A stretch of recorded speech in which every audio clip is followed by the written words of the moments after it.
philanthropist. And you know, if you've been a 12 days member for a while, there may be some notions that you have about who we are, right? And we voted to centralize a few years ago. And so that means that we really are a national organization with a localized implementation. And that means that we really learned from last year that having a national event and sort of a national message was really a great learning experience, but a success for us. And so that we kind of tested that model last year for better or worse, and might have been forced into it a little bit, but it really accelerated our need to adopt that more centralized mindset, and we saw a lot of benefit from there. I also kind of think of 2020 as our reprogram launch year, though it was announced prior to that.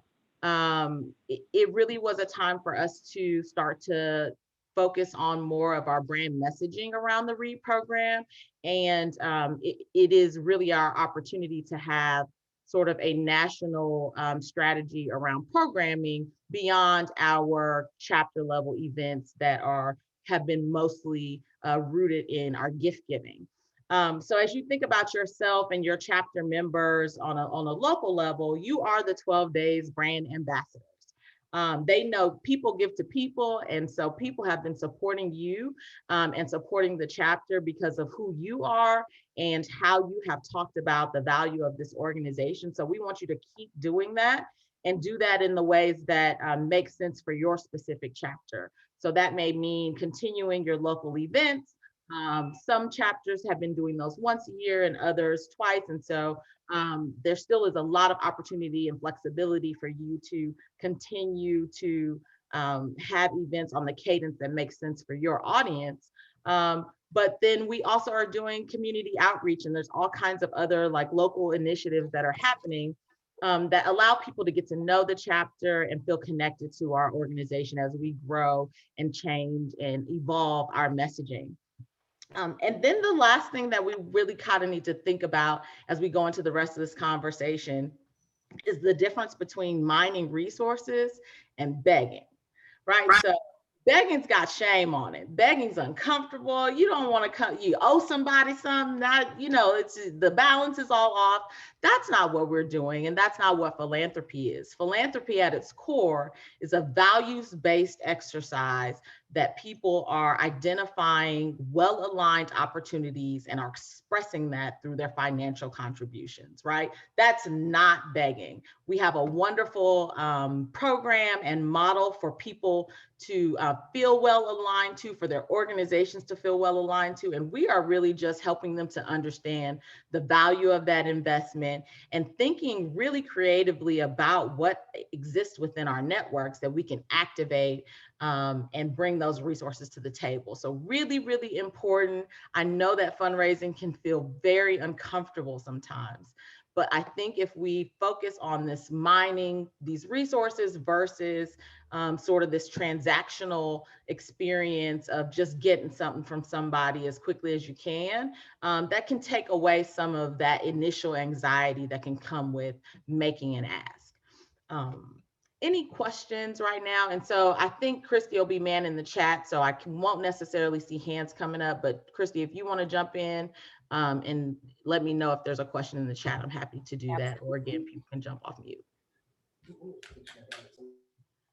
So one of the things that I have seen over my time working with different kinds of organizations is that there are some major missed opportunities that folks generally consistently have to navigate. One of those, and these are not necessarily in a particular order, but having innovative sponsor benefits that people actually really want is a huge missed opportunity sometimes. So thinking about the way that we position the value of giving to our organization is something that we're going to have to continually work on and reframe year over year.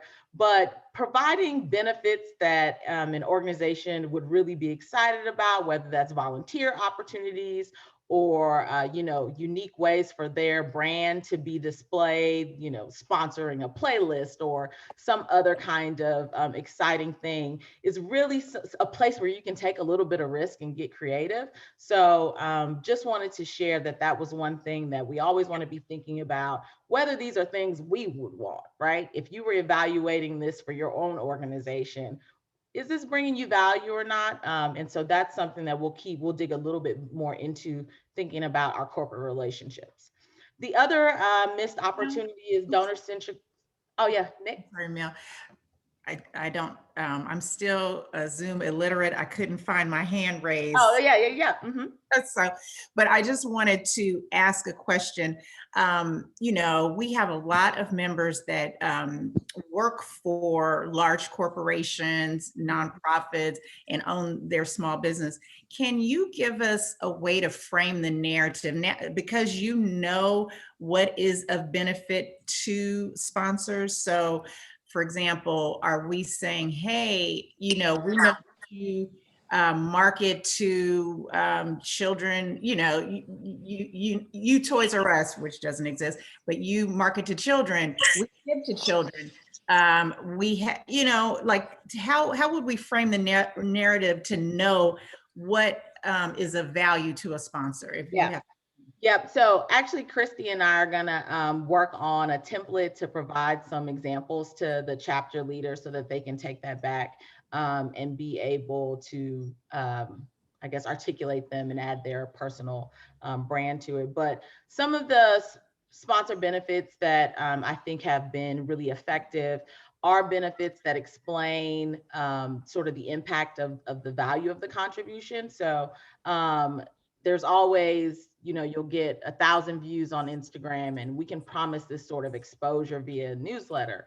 But really saying, that $1,000 translates into 5,000 books, and helping people even though they are coming from their corporate side and that it's coming from their marketing budget, they need to be able to articulate and advertise the value of their what they have done. And often that is not clearly articulated for them. And so it can be very hard for them to justify the investment because they don't really have a good opportunity to say, well, Microsoft has now sponsored 5,000 books. So I think when we create that document for the chapter leaders, we're going to be thinking in those terms, thinking about the benefits that can come. But there are also other ways to I guess, provide value that are related to our virtual events or even hybrid events. And so thinking about where we can brand, incorporate participants into our programs and create a multi-tiered sort of packet of opportunities for them to engage long-term with the chapter will be the way that we try to structure that document. Cool. So thinking about your donor-centric programming, that is really thinking about how or I guess, utilizing the success that we learned from 2020's experience of going into one national event or two national events, was understanding that, you were tired of Zoom meetings, so we can have 50 of those and really get people to get excited, right? So it's really thinking about things that people actually want to participate in and get excited about, and making sure that our calendar reflects those kinds of activities.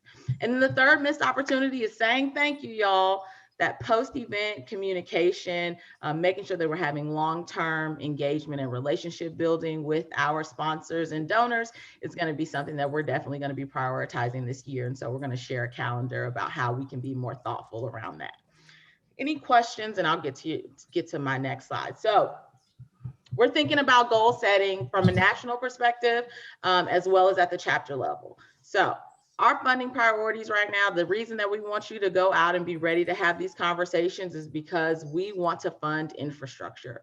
We're thinking long-term, and that is a little bit harder to articulate with our party with a purpose model as it has been. And so we're going to be going after grant opportunities and all kinds of things that allow us to provide the resources that we need to be sustainable long-term. We want to accelerate the program development around READ and really make sure that everyone knows about that, has a real understanding about the value of that pivot that we are making as an organization, and can invest in the resources that we need to drive our priorities. And then we want to fund our chapter events, and I'm thinking about our general Christmas parties, as well as whatever other community relations priorities you might have on the chapter level. So we are thinking holistically about goal setting for you all, and we want to prioritize setting goals at the chapter level so that nationals can anticipate what we think our outcomes will be long term, again, for the purposes of planning. So it won't be because we want to be punitive or hold you to some goal that may or may not get there. But again, it's about systems and strategy. And so if we can get to a point where we are setting goals early in the year, they're articulated to nationals can anticipate sort of what our outcomes are going to be, then we can support each other a little bit better. So again, we'll have some details about how we'll be doing that in our calendar. Mel, Nick has put in the chat if we can give Ms. Gala a moment to just talk about for another minute so we can get familiar with that. Absolutely. Thank you. I'm sorry. Give me an opportunity to speak about what? Just a bit about READ, Ms. Gala. We have a lot of members at the local chapter, and just letting them know exactly how you came up with READ and how we are looking to move forward with it. Just 30 seconds to a minute. Okay. The READ program came into being because of at-risk children truly struggling with just being able to grasp reading. And of course, as you know, reading is the foundation for all learning. So simply by them learning to read at the kindergarten to third grade level changes everything around their opportunities, their empowerment, everything about them. It lifts their possibilities. And so we have concentrated on making sure at-risk children have this opportunity through storytelling, through books, through any opportunity where we can actually put books in their hands or tell them stories or have them read. We want to lift them and make sure that they're building that foundation for a very profitable future, a future of possibilities for them. So think of it in terms of especially minority children, especially our Black children, needing the foundation of reading and what a difference it'll make in their lives. Thank you so much. Thank you so much for that. It is a really good reminder that we need to make sure that our chapter members are well coached around talking about our new program. So Chrissy has done an amazing job on the website. So definitely drive your members there to be doing the work to keep learning more about that. Perfect. Okay, let me make sure I got that right. Okay, so I want you guys to get out some paper and a pen or pencil, whatever you're using. You could even open up a Word document, whatever works. And I've done this activity with my Atlanta chapter members, and I may have done this with some folks in some other chapters. So forgive if this is repetitive, but I think that it's a good annual exercise that we can do in our minds all the time. We're thinking about, our calendar of events, all of the organizations that we support annually. Who are we going to ask for what? And if we can really have some strategy around our personal prospecting, we can maximize contributions from individuals, corporations, and all of our networks in a way that is strategic each year and allows you, again, to feel a little bit more comfort in making those asks. So this activity is really about learning more about your personal database of likely supporters and allowing you to think through what your annual communication strategy would be with those folks. Now, whenever I start talking about your annual communication strategy with your friends, it's like, wow, that got kind of that doesn't feel like the gift of giving, right? It doesn't have that kind of touchy-feely experience. And it kind of, sometimes you feel like, am I, strategizing on my friends? Is that really, the kind way to approach this? But the point of thinking about your personal database really strategically is because you allow your friends and your family and the people who care about you to make contributions when it is most impactful for your priorities, right? So it allows you to not be asking them every time it's time for the dinner plate. You don't want to be leaning on your network super hard at every time, at every interval, because it really weighs them down and doesn't help with your momentum. And so thinking about being more strategic allows you to really respect the integrity of their ability to support you, and make informed decisions about when to give to you. So on this next slide, I want you to take your piece of paper or your Word doc and kind of think about it in 4 squares. So if you pull up a table, you can do this way, or you can just take your pen and paper and go 1 line down the middle and 1 line across. And it's really about, we're going to think through each of our categories of relationships that we have and make a plan really quickly around how we might communicate with them. And this is something that I will give to our chapter leaders to share with their fund chair, so that at your next meeting, you can do this facilitate this activity with your members. So if you have your 4 quadrants, thinking about your inner circle as quadrant 1, these are the folks that when you can send them a text, and if you just say, I need $50, you know that they're going to count. They're not even going to ask you a question. You don't have to text back. You send them the link. It's very easy. Family and friends. This is your close personal network. Start writing those names down. Literally write the names down that come to mind, the quick folks. If you ever been invited to do one of those like giving circles, you got to write down the folks that come to your mind first, right? So thinking about your close friends and family, and I'll just we'll give you a couple minutes to do that. I mean, sorry, not a couple minutes, a couple seconds to do that. And then I'll go to our quadrant 2 as you finish that short list. And you can, go back to this and add to it. Your corporate capital. You've got lots of coworkers. I bet you they've sold you some Girl Scout cookies. You signed up for their kids' fundraisers. You donated $5 per lap for the kid on the fun run. These are the folks that owe you something. And it is okay to think about that group sort of differently, right? Because you can't quite send them the text, but there is enough level of camaraderie that you might engage with them on that. They also are coworkers who you have a strong relationship, who might not have identified an organization to support if your organization gives corporate matches. A lot of times those dollars just go unspent because staff do not have a relationship with an organization that they feel strongly about. And so that's money that they wouldn't even think about, that they may have contributed elsewhere and not taken advantage of that corporate match. So think about those coworkers, write their names down, and you'll notice that each quadrant has an increasing number of dollar signs. That's purposeful. So these are folks that you're kind of asking at an increased level. So if you think of quadrant 1 as your $25 to $50 person, corporate capital gets a little bit higher.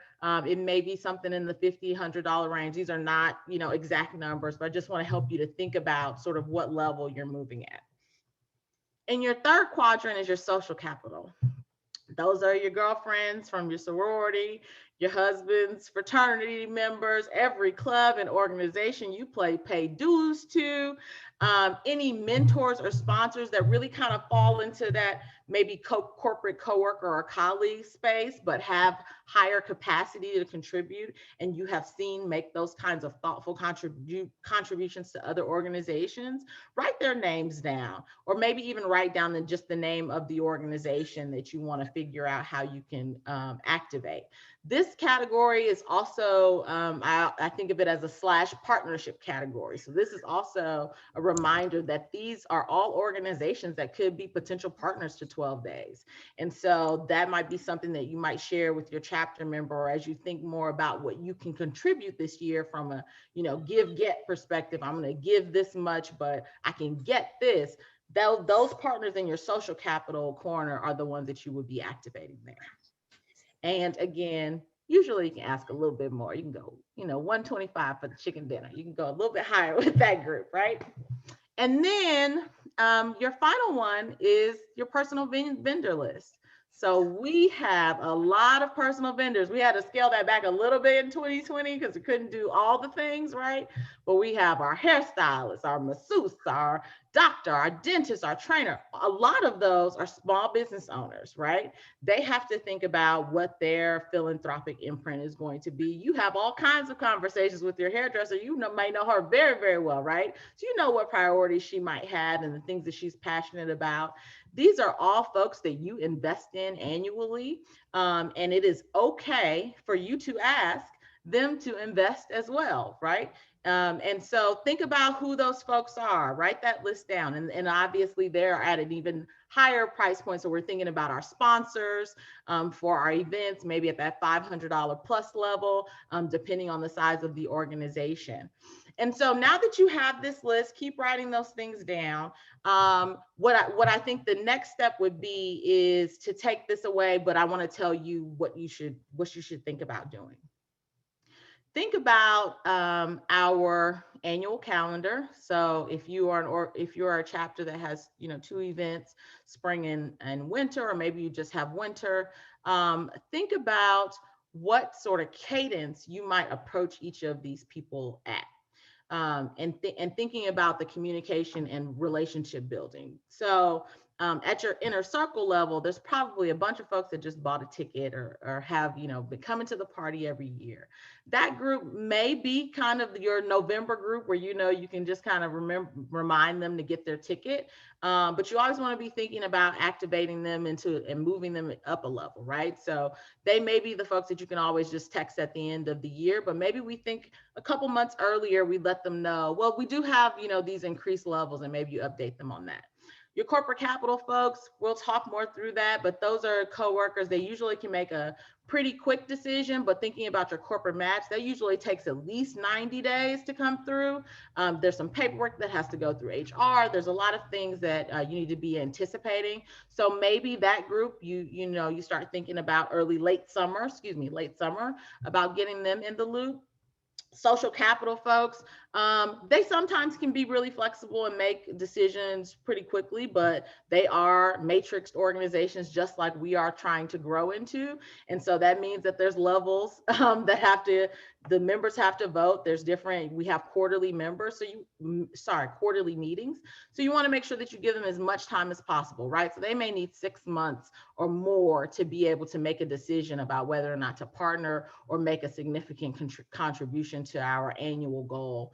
And then the professional vendors, again, some more flexible than others, but you may just think about giving them a little bit more lead time so that they can make that decision. And so before we go to the next slide, I just can open the floor. Any reflections that you notice, anything about your list that seems interesting, or you can just jump in.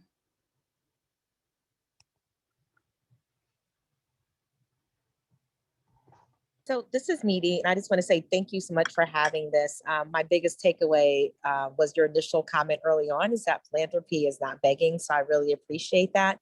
But what I do want to share, particularly as past president here in DC, what do you do when you're in DC is DC, but it's still actually very small, right? So it's not as big as Atlanta or maybe like New York or Houston. DC is really only 10 square miles. And Lord knows if you went to Howard, you end up knowing everybody.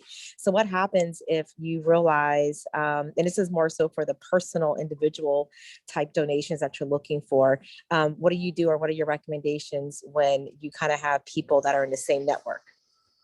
Yeah, so I really understand that, Meedy, because being in Atlanta, the Spell House Network is serious and deep. And sometimes in our chapter, we feel like we're just asking, who's gonna text the friend first? Because she's on my list. Don't text don't text her first. That was my ticket. And it's a real challenge that we face in different ways. I have found that for myself, and this is just like how I've approached my fundraising with at the chapter level, that I do not necessarily tap on my Spell House network or the Atlanta-based network for my ticket sales, because I know that it's already sort of saturated. And so I think about working more with organizations and what partnerships I can activate, because that's just what I know to be true about my personal network. So I think it's, I think we can do lots of things, but everyone can't do all the things. And so understanding that there's going to be a lot of overlap in that individual level, I think it's each chapter member sort of thinking through then where can they make the biggest amount of headway. And that is probably in those corporate relationships, because most of us are not working in the same organizations, and activating those networks. And so it's doing it at a level that feels comfortable from your personal willingness to engage with your sort of corporate relationships, but also thinking about the fact that that is a group that is untapped. And the reality is that we are doing social justice work in very real ways. The students that we serve, the READ program is about closing a gap. And so if we can communicate it in that way, I think you can convert people that you might not have normally felt comfortable approaching, that are outside of that sort of friends and family network. It's not an easy answer, but that is the way that I think about approaching it. I appreciate that. Thank you. Mm-hmm. Melissa, I have a question. Yes, ma'am. Where would corporations for us, it would be maybe Co-America Bank, would that come under the corporate capital, Co-America Bank, or HEB, which is our big grocery store, or Comcast? Where would those large corporations, where would they, of this four-part series, where would they fit?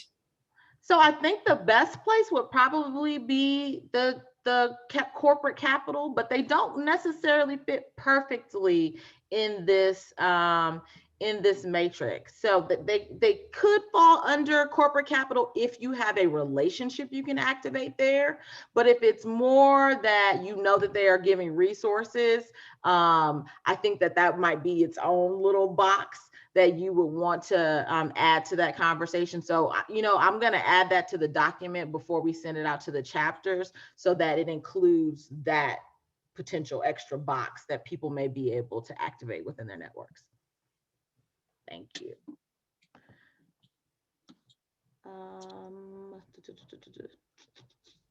I see a question, so I'm just going to read this from Michelle. Yeah, so we are in a pandemic. People are making different decisions around corporate support, and I've seen it go both ways in the short time that we've been, well, it feels like a long time, but this whole last year of navigating the pandemic, and I'd say the jury's a little bit split. On one hand, you do see a lot of movement and activity again around social justice investments. And then you also see corporations scaling back significantly. And so we're going to talk through both of those priorities, working with activating your individual networks as well as corporations. But one of the things that we think is a good entry point to corporations is less at the marketing and corporate social responsibility level, but more at the affinity group level. So thinking about your Black employee networks, all kinds of diverse background networks, your women affinity groups, they all have resources. They're sort of a little bit more democratized, and they usually have to vote on, which organization they will support. If you go, keep Hey, straight. Keep straight and then turn Hey, right. Lauren. I'm sorry. So that's an opportunity that we think could be a good entry point for us to avoid some of the difficulty in getting some of the corporate social responsibility dollars, but still getting corporate support.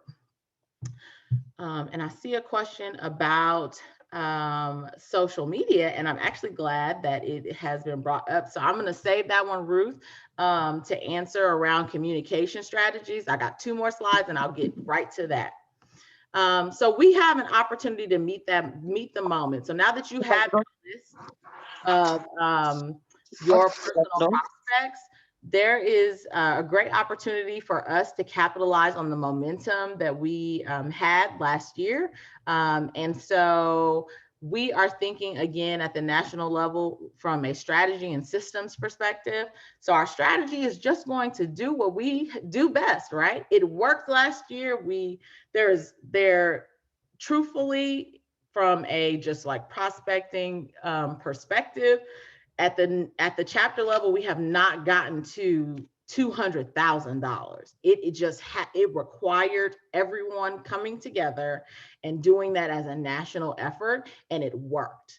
And there's stuff that we have to learn, and there were things that didn't quite go right, and last minute furies and things that we couldn't have avoided. But the reality is that we were able to prove just a little bit that our bet that we are stronger as a national organization is actually true.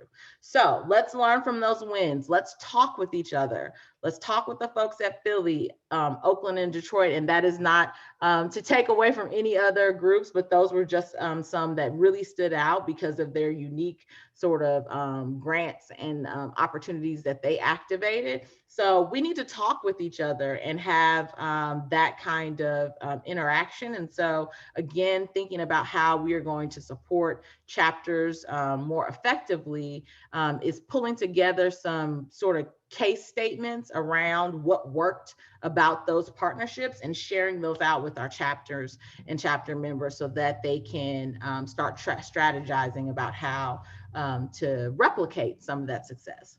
Some of the systems as well that we are going to provide is a centralized fundraising calendar. The one that we have created that I'll share as my last slide is really, it's hopeful. We tried really hard not to give you too many things to do in the next month, but it really will be a testing opportunity for us to see what works and what doesn't work. And so the cake is not baked on this. So if you have any feedback, you think maybe we should maybe think through some things or move something around, we're absolutely open to feedback. But we wanted to provide you with a framework and a tool to be able to follow so that if you're sort of doing what we need so that we can, again, keep working towards our goals for those national funding priorities of funding infrastructure, funding the READ program, and supporting our chapters well. We're also going to be providing some templates for you all. So everyone has a different kind of sponsor benefit letter that they do each year.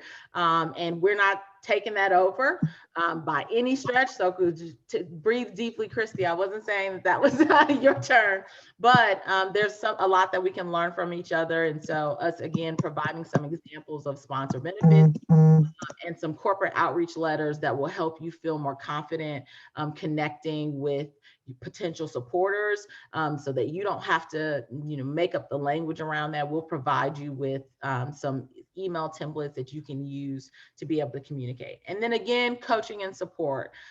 We're here to support the president and fund chairs. And so I will be connecting with each of you all this year just for us to talk through, the problems that you think you're having and just get through some of the questions that maybe will come up after this presentation that you need to solve that are specific and unique to your chapter. So we'll be able to talk through those challenges and really think about strategies to overcome them or ways that we might be able to support in problem solving. And so thinking about communication, that's going to look different for each chapter, each individual, and each organization that you are approaching. But the reason I put all these graphics up here is because, well, one, it makes me think of my grandma said, nothing wrong with what we did yesterday, right? So you can still pick up the phone, you can still send a handwritten thank you note, still work. Sending and connecting with people on the level that makes them feel most comfortable makes a lot of sense. There was a question about whether or not social media needed to be a prerequisite for getting professional vendors. I don't think that's necessarily true. Excuse me.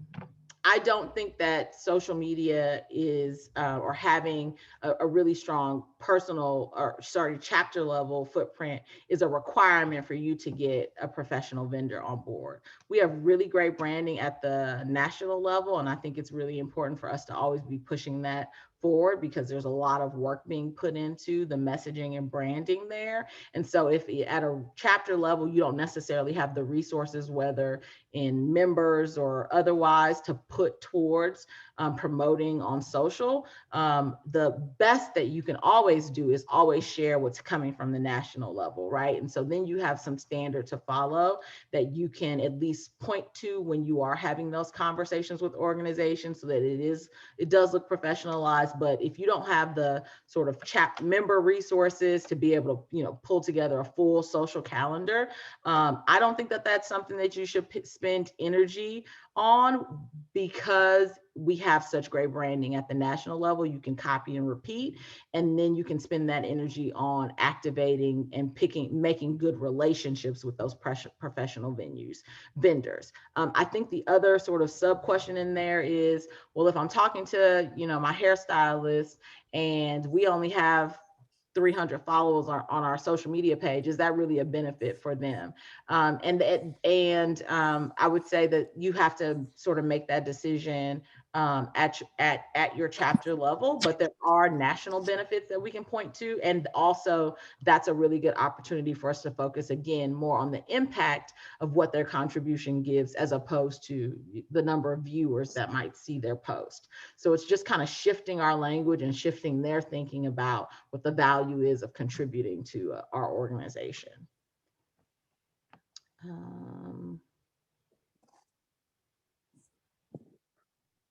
Let's see if there's anyone else.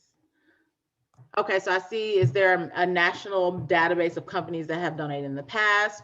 I don't know the answer to that. We can find out, but I do know that since we're using that national tracker last year, we do have much better data around that. And so we will definitely be using that to be the basis of building a database, but it makes perfect sense that we would be able to track that a little bit more closely. And so thank you for asking that question. That's something that I'm going to write down for us to make sure. I'm happy to answer that.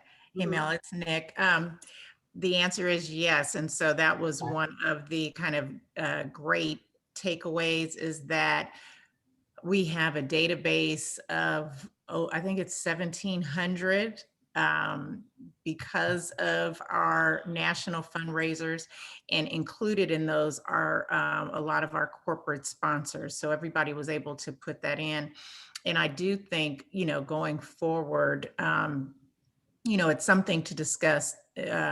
How long will we stay nationalized and do national fundraising? What are the pros, kind of swatting that? We'll save that for another day. But the short answer is, we are building a national database. We know that has inured to our collective benefit of being able to service all of our areas. The way that we did it in the summer was, we did every chapter we all raised together and we gave out equally together. What we did during our holiday party was the pro rata. So if you raise this is what you get. And I think that we can make a decision on how to do that going forward. But collectively, fundraising was a lot easier to do it, have everything all come in one and then redirected. And the other benefit, obviously, is getting that national list together so we can always get back out to those sponsors in the future. Yep, absolutely. I think if we're thinking long term around our priorities around infrastructure, that sounds like a campaign, right, coming up. And so we want to have as big of a list as possible, not to necessarily poach folks, but so that when we are ready to make that big national push, we have as strong of a database as possible. So I think a next step for me would be to start collecting some of those past sponsors that maybe weren't captured, maybe didn't renew in 2020, so that we can at least backfill a little bit of that information that was prior to 2020. So we are almost, I'm almost out of slides, y'all. So thank you for sticking with me. But preparing for success. I actually was talking to Christian Murphy a couple days ago about this presentation, and she asked me, well, what can we do right now? She was like, okay, girl, I heard all the stuff now, but what can we do right now? And the things that you can do immediately, and we do have a list on our calendar, but coaching your chapter members. So we talked a little bit earlier about, and I was thankful that Ms. Gayla could share about the READ program, but it is new. I honestly don't have my one sentence about the READ program. That's something that I've got to start working on. But if we could provide for our chapter members some coaching around what that one sentence would be. Who are we? We're philanthropists for children. And what are we doing? We ... Right. I can't live solution it, but we'll work on that. And that's something that you'll have to figure out that works with your own, personal tone. But if you can coach your members to really understand who we are and where we are going, it will mean so much when you're thinking about how they may be ambassadors again for the 12 Days brand. And then continuous communication. Have you thanked your donors from December yet again? And I'm thinking not sort of that wrap up email that happens at the end of the year, but we're about to get into a time period where we're going to be asking again. And it would be really great if they had one more communication or one more contact between that last ask. And so is there progress that you can share with your newsletter list? Is there, a good post that came off social media, you copy it down, write a letter from your chapter president to share with your members? There's all kinds of small ways that you can make a touch point with them and keep them updated on what we are doing, announce the READ program, and make sure that we have that continuous communication so that we are building relationships and ultimately keeping our donors, retaining our donors and converting them to make larger contributions. Go ahead, Nick. Yes, so we have a great question, actually asked 4 times. Oh, okay. But people really want to know, now that we are kind of pivoting a bit, not pivoting, but looking at this corporate sponsorship in a major way, how do we handle when you have Microsoft, who may have, you may have different chapters that have different relationships with different people, and they want to all ask the question, ask for a donation. So we have not technically in the last year, so we're only looking at this 2020 season. And that technically didn't happen, meaning we had Amazon, we had Target, et cetera, but we weren't at, one person from Oakland asked, or one person from Detroit asked. So it wasn't an issue, but I think now that it's on the table, it's something as a community, as an organization, we all need to collaborate on and say, how would we handle this? Because it's coming, it's going to happen. I don't think that I think it just needs to be collaborative, intentional. We are going to, after Mel finishes this, each one of the chapters has a corporate sponsorship, or should have a corporate sponsorship subcommittee. And now that we're starting earlier in the year, we should say, do what Mel asked us to do, of which I did. Put your squadron, your quads together.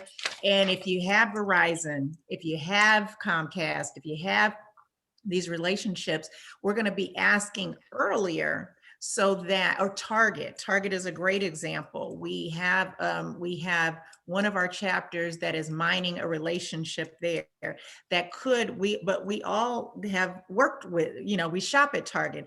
So the collaborative effort is going to have to be intentional. And I think that this is just the first day of how we are going to go about it. So the short answer is, I don't have an answer.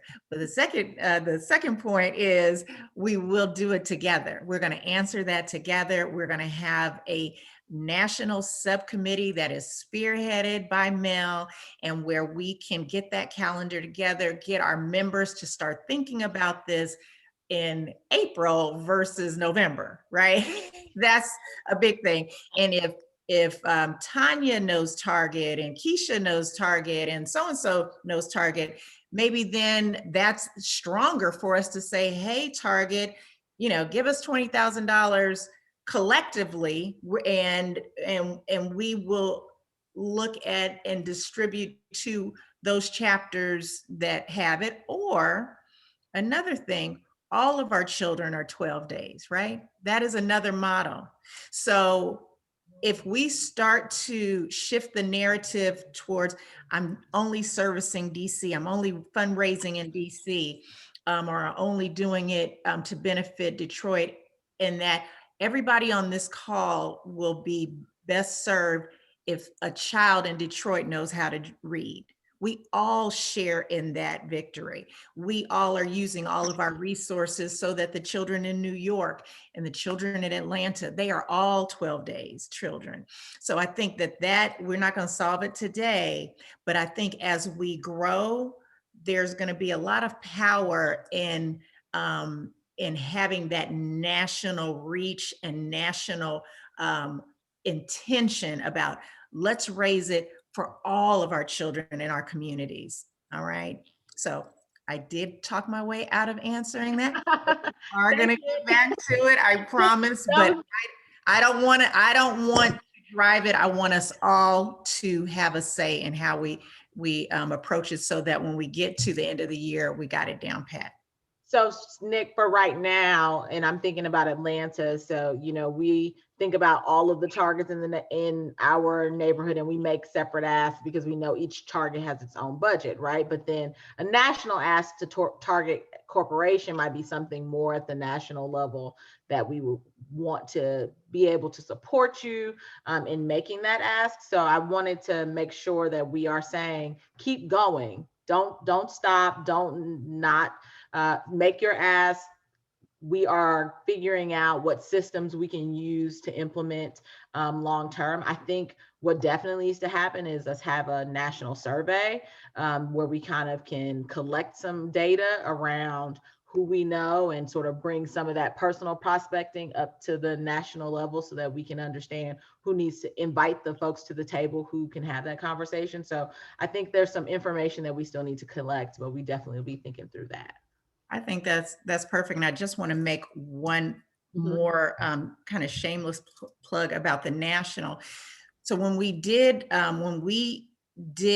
our December event and got some of those really heavy hitters to give in the 5,000 and 20,000, in the 2,500, from the Philadelphia Phillies to Amazon, that helps us all, that national exposure helps us locally to go and ask locally, right? So think of it that way. And I will give you an example.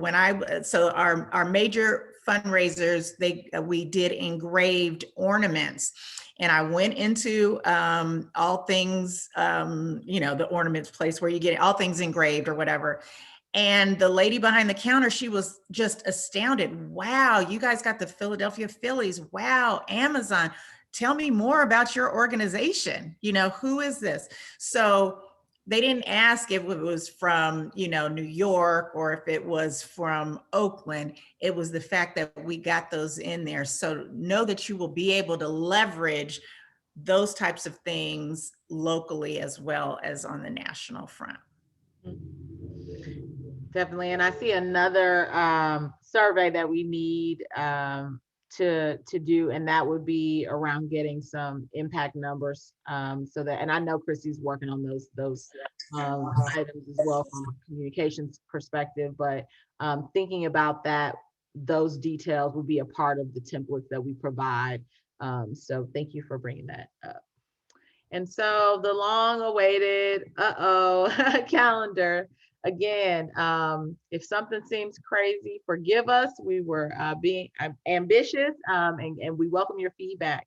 But we wanted to provide just a little bit of a framework again for us to follow this year. And we try to think through who might own those items. So, if it's someone else in your chapter, please let us know how we might approach that. But again, as Nick mentioned, we will definitely, we are going to be forming that subcommittee to really think through what our options are in terms of strategy for our corporate relationship management.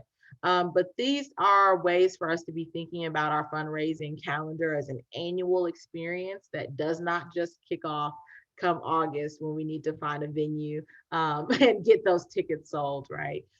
So this is something all year round. You will see some repetition around communication with your past donors.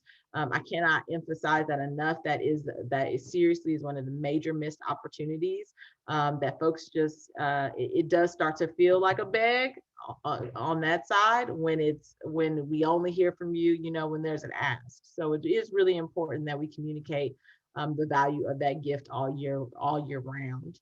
Again, the timelines that are here, we wanted to keep them relatively open-ended, but really give you some major things that you can look forward to each quarter. So there are some items that we will be working with each chapter member, each chapter leader to complete. And so I just wanted to leave this on the screen for a moment. If you have some specific questions, there probably are a lot of them, so we might not be able to answer them all right here, but want you to digest this a little bit, open to feedback, but we think that the items in quarter one feel like wins that we can get done. And that's really about thinking about your goals. What do we hope we can do? And that is ambitious, but realistic. What did you do last year? How are people feeling in your specific community? There was a question that was, specific around different corporations are having, different outcomes financially.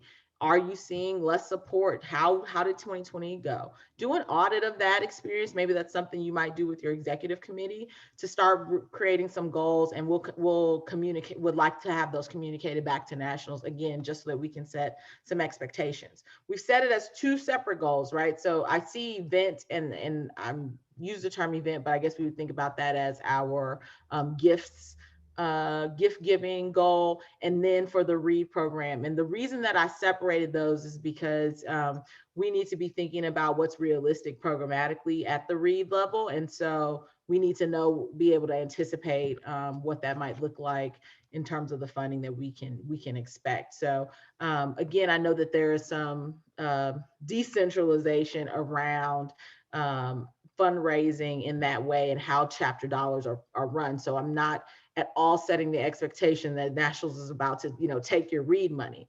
But it is just all about us testing and gathering information so that we can make informed decisions about how to move forward. And so your participation in sharing that data helps us to make those informed decisions.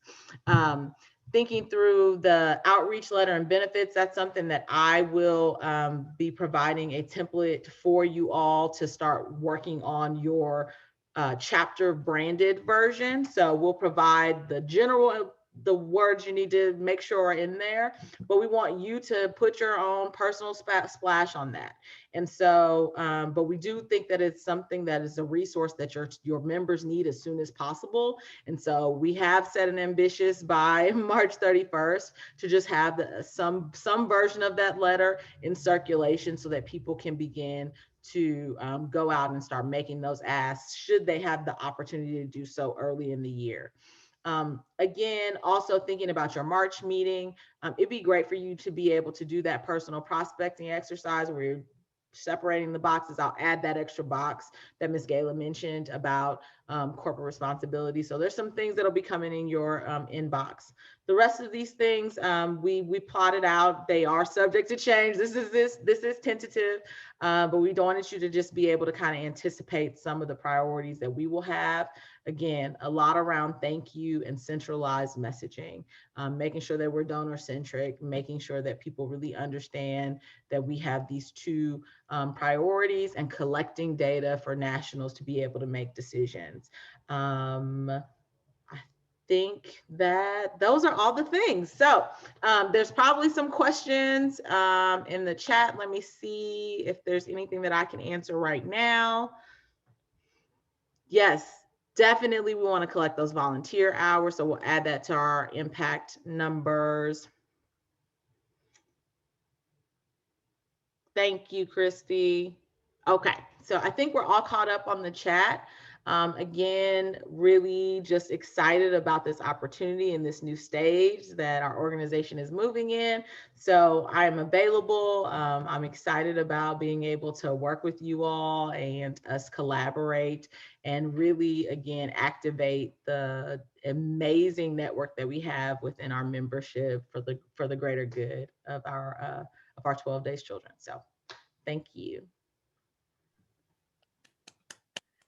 Thank you so Clapping. much, Melissa. I am clapping. And does anybody want to give any feedback or questions?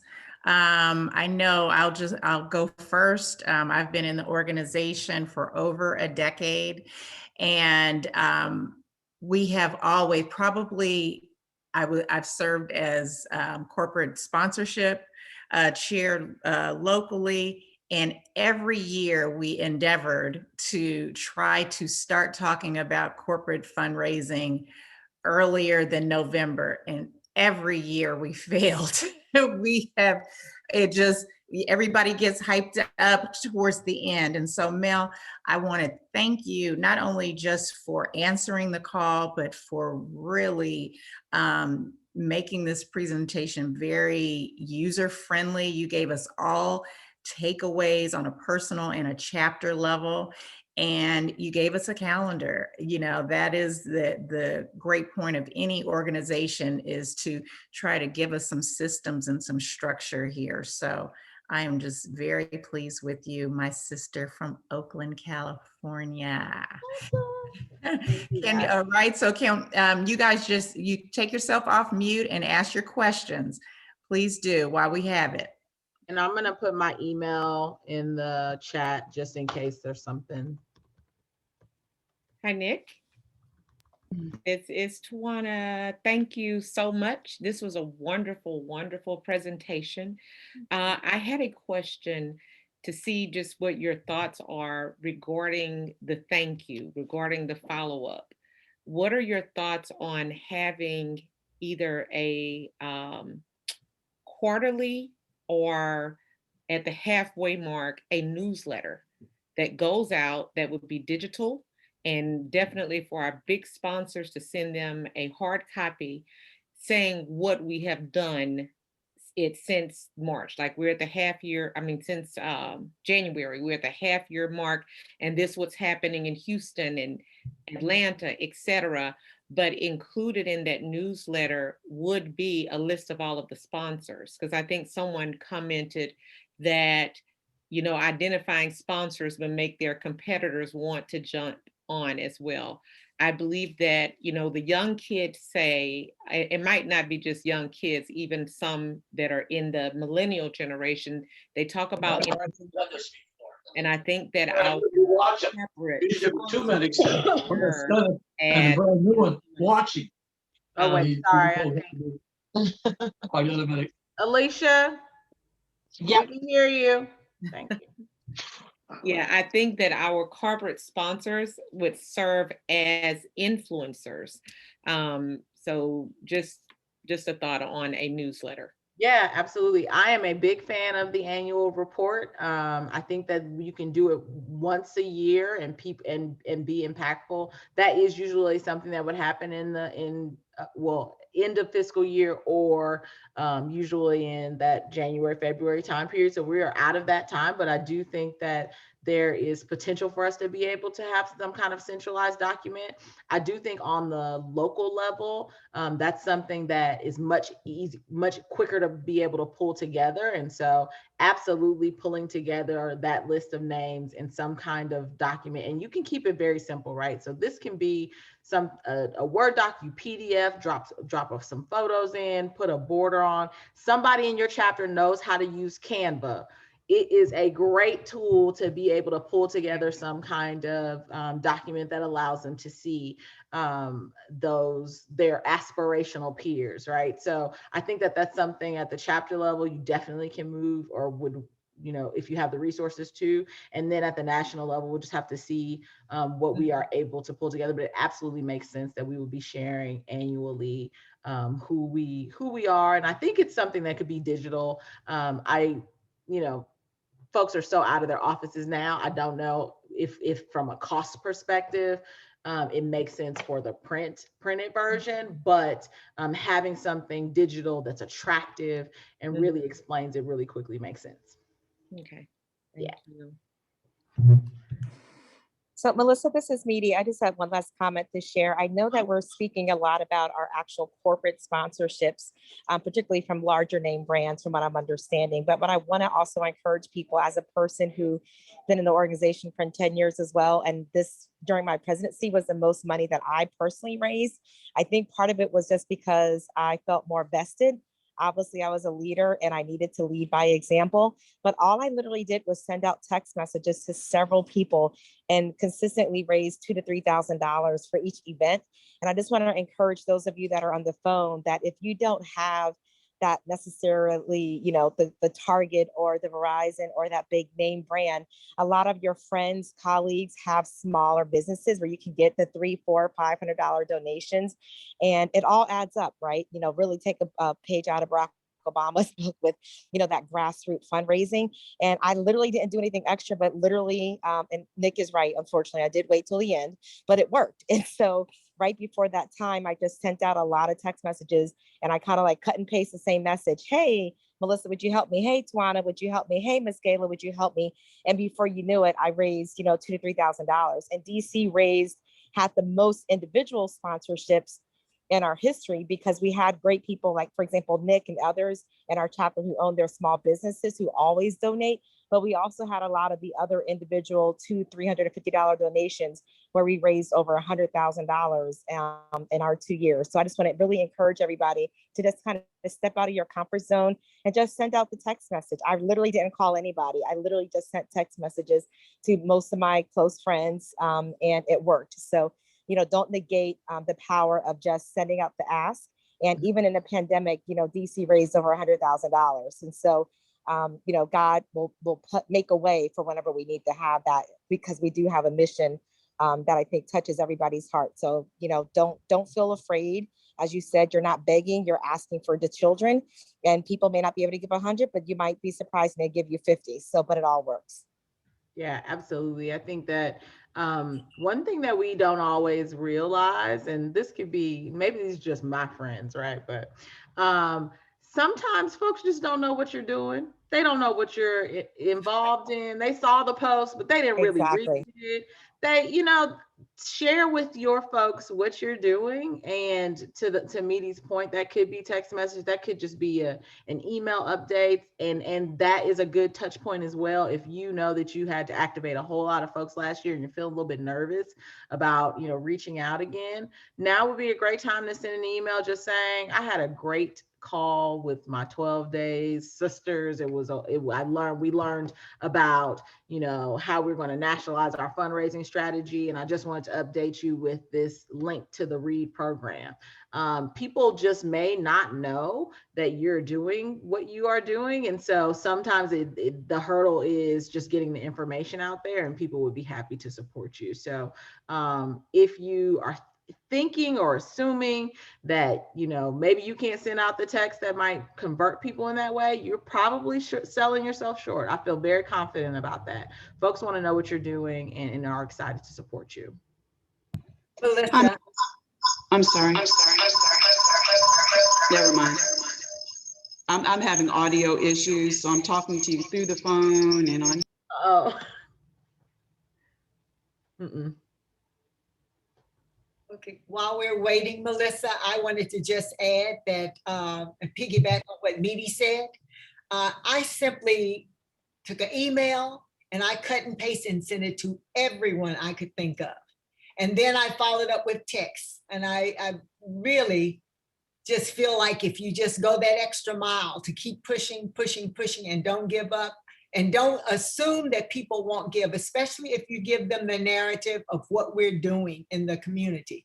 I really think you will get a lot more response than you would ever anticipate. So just push the narrative and ask. Mm-hmm. That's Absolutely. so true. Is Stephanie Boyd or Giselle from Philadelphia? Are you guys on? I'm on. I'm here, Nick. Hi, dear. Well, I wanted to, we had talked about case study, you know, and I really wanted to see if you can just give us, either you or Giselle, just, you know, how were you guys able to get the, you know, the word out in Philadelphia as a new chapter? You know, can you share with us some language, some things that really worked for you so that we can like literally cut and paste, because I think people didn't think about it, you know, or didn't approach it that way. And so you guys brought something in that we easily replicated across the country, but I'd love you guys to kind of just talk about that briefly for us. I don't know if Giselle is on, so I'll go ahead and speak. If she is, she can chime in after me. First, Melissa, excellent presentation. You hit on everything that we've talked about, and those things that we tried. Maybe we weren't successful, but after your presentation, we will be. But Nick, to speak to your point, we've had this conversation before, and Ms. Gayla mentioned it as well. You just have to ask. Mm-hmm. You just have to ask. And if you get a no, you get a no. But for us, Giselle, in our chapter, if you've not met her, she is a dynamo. We realized that because of the pandemic, that we wouldn't have the Rock Nation concert happening in Philadelphia. And we realized that because of their service in the community, that it might be hindered in such a way because of the pandemic. So Giselle put her thinking cap on and reached out to them, and they were absolutely thrilled that we would serve also as a partner as well as a conduit for them. But again, I think our overall success was just people picking up the phone, making the courageous ask.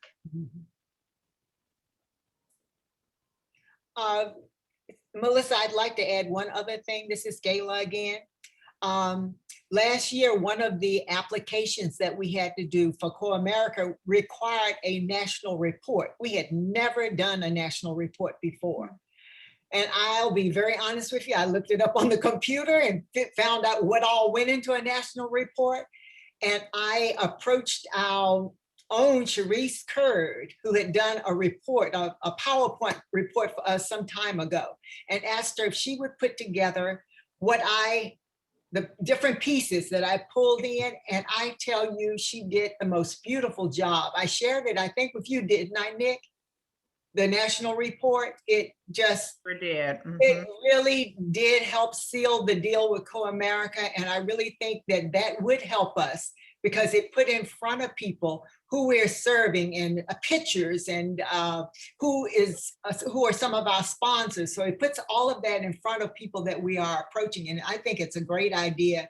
And I would be willing to share that with any of the chapters. So you can pull together a national report, or if we want to do a national report. No, that's wonderful, Ms. Gala. In fact, you know, we can work with Kristen on making it with all of our updated collateral, marketing materials, our logo and everything, as well as work with Jewel/India as we transition treasurers, but making sure we have the numbers from 2020 in there, right?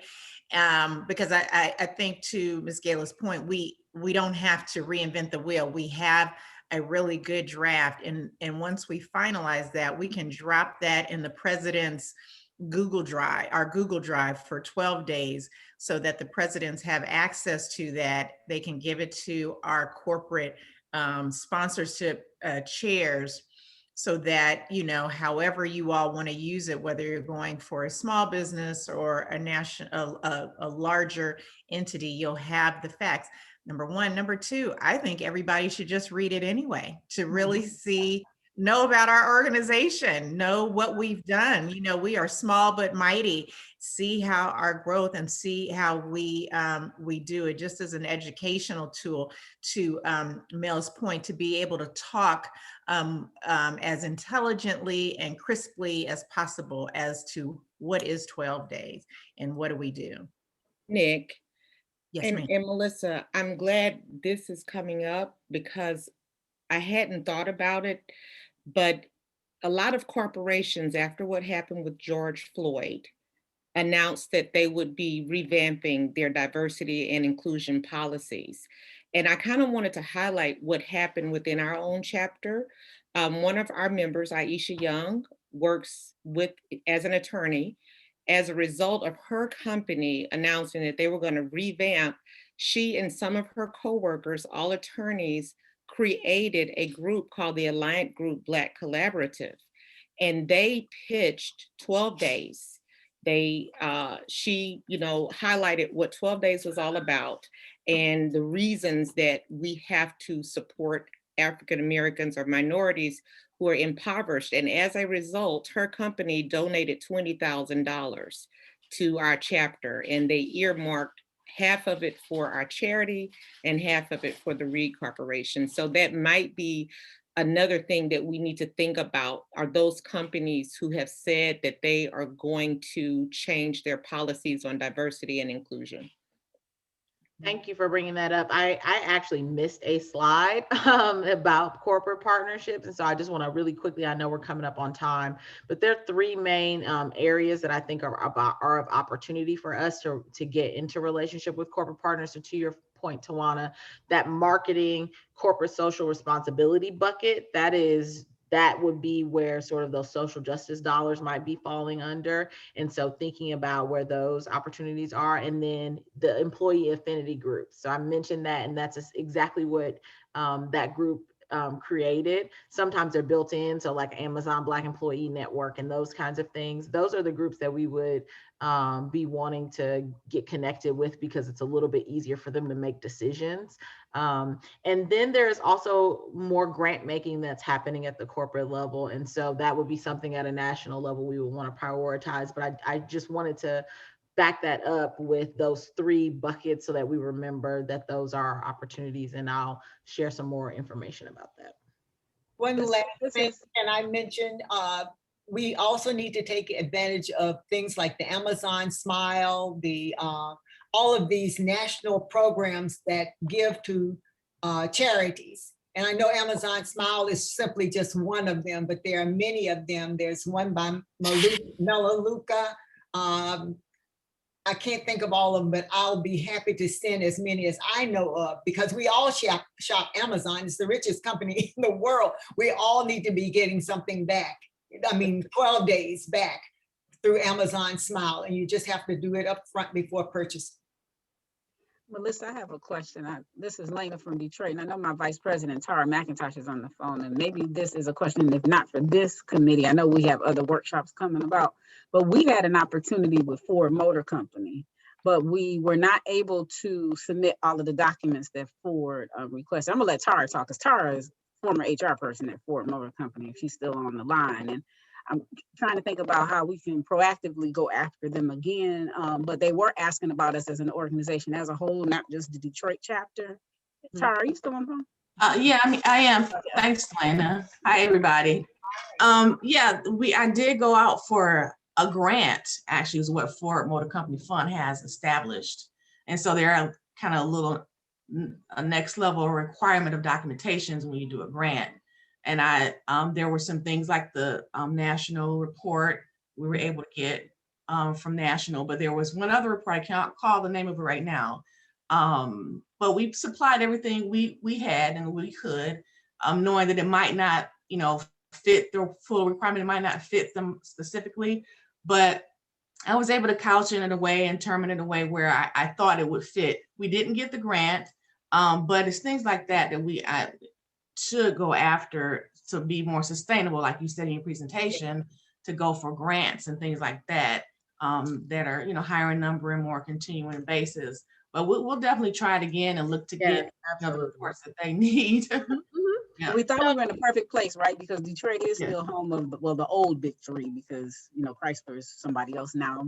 And Tara being a former employee, we thought we were in a great position, but we did need some national or documents or information about us as a national organization. And so we could always share those with everyone, so that in case anybody else is put into that position. So I think that it would be, as we're thinking about that subcommittee, that would be a list of documents that we would want to pull together and be able to support you as partners to be able to apply for those kinds of opportunities. There's probably 10 main documents, whether they're financial or programmatic, that we would have to have, our org structure, our 990, whatever it is, that there's a few different documents that we would need to collect. And so I think, again, if we can centralize that and be partners, we can be more supportive. Absolutely apply again. Grant making is about relationship building. And so they have seen us once, they can see us evolve in terms of how we are approaching them. And so I think that each year we have greater opportunities. Can I just say this, Tara? I looked up the email to see what they were asking for, and they were asking for audited financial statements. That's what it was, yes. And that obviously is something that going forward we have not existed like that to have that request. That being said, let's forecast, that's something that can be researched by our treasurer. Let's get some prices on finding an accounting firm that focuses. It is an investment, to be sure, a very costly investment. However, that is going to convert us and take us in the direction we want to go. So if we invest in that and then get a $50,000 grant from, Ford Motor Company, it goes without saying that that's something we should do. I do want to, someone said something so good, which is, and of course, it's our former parliamentarian, Ms. Keisha Mack, Dr. Keisha Mack, that talked about us registering in each state that we do business in.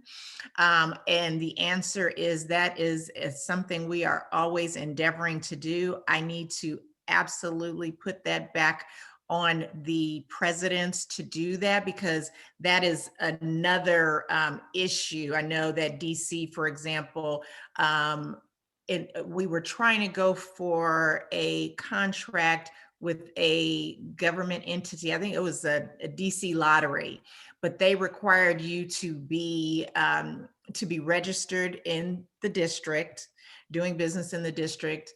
And then I think they wanted, that was the fundamental thing. So we missed out on that money because we were not registered to do business in DC. We need to, as we're growing, we're centralized, but we still have to, as a legal matter, register to do business.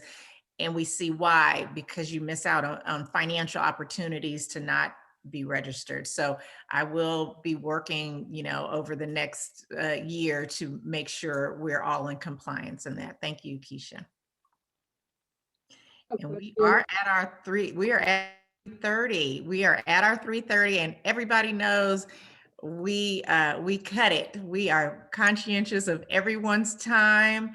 I am so grateful that everyone was on today, was active, was engaged. Mel and Christy, I cannot thank you all enough. Jamie, thank you. And the sweetheart in your lab, he cheered us on along the way. He was so proud of you, Mel, too. So I'm not going to keep everyone, but this is our first step. I want all our corporate sponsorships chair. You will be expecting an email from Mel. Nationally, we're going to work together and knock this out of the park. I'm so proud to help facilitate this today. I'm also very grateful that we all came together nationally and did something together. This is just the first time of many. We're going to have different ones over the years. Please look for us on Facebook, our closed Facebook page, so we can advertise it. Look for the emails. We want to keep us all connected so that we can keep doing what we do as philanthropists for children. All right. Thank you, everyone. Thank you so much, Mel. Mwah, mwah. Woohoo. You guys have a great day. Be Great safe. job. You too. Great job. Great job. Have a great day. Great job. Thanks, everybody. You. Bye-bye. Thank you. Have a great week. Thanks.